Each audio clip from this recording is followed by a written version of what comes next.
So inshallah, in this lesson, we're going to be speaking about the long vowel. In Arabic, it's called med, which also means elongation. Now in English, we have the following words.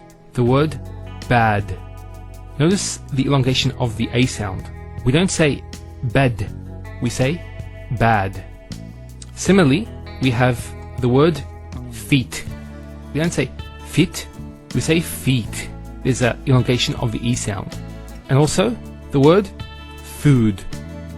So we don't say food, we say food. So there's the elongation of the U sound, food, not food. Now if I transliterate this into Arabic, I get the following. So we have bad, feet, and food. In the first example, bad, it's the A sound that's being elongated. And that's denoted by this fatha here, which has the A sound, followed by the alif. And that's where we get the A sound, the elongation there, the long vowel.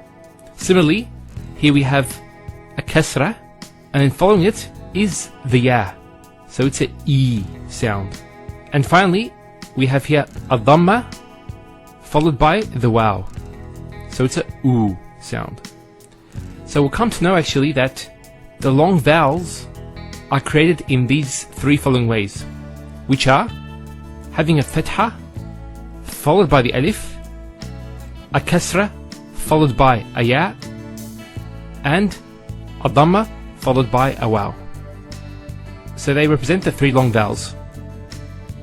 So inshallah we'll go through some words and to see how the long vowels are pronounced. So here are some words.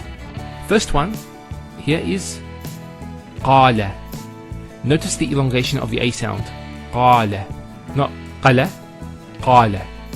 So we have the fatha on the qaf, followed by the alif. Next word is jihad.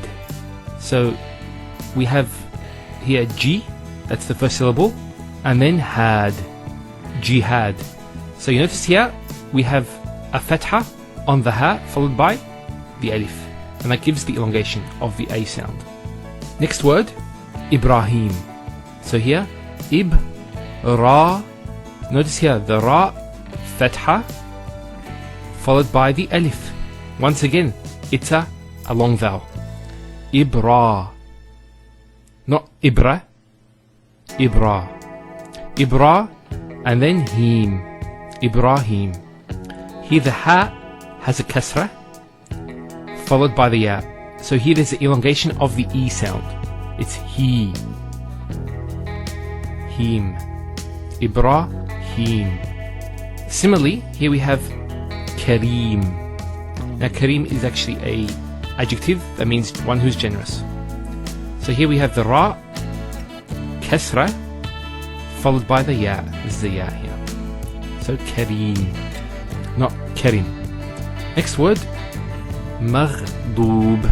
So maghdoob here has a dhamma on the dad, followed by the waw. So it's an elongation sound, so it's a u sound, so it's maghdoob. And finally, here, qubur, qubur. So there's the u sound again. They have a ba with the dhamma, followed by the waw. So you can see how the long vowel is formed there. Now there is another mad, which is when two hamzas come together. But I actually thought that it would be more appropriate to mention that and when we get to the introduction to grammar, Arabic grammar. Now, just finally, I want to translate these words. So we have qala means he said. Jihad denotes the action of struggling and exerting effort. Ibrahim is the Arabic name for Prophet Abraham, peace be upon him. And as we said, Kareem means one who's generous. Maghdoob denotes somebody who's the object of anger. So one who anger is directed towards. And finally we have the word qubur. Qubur is the plural of the word qabr, which means grave. So qubur means graves.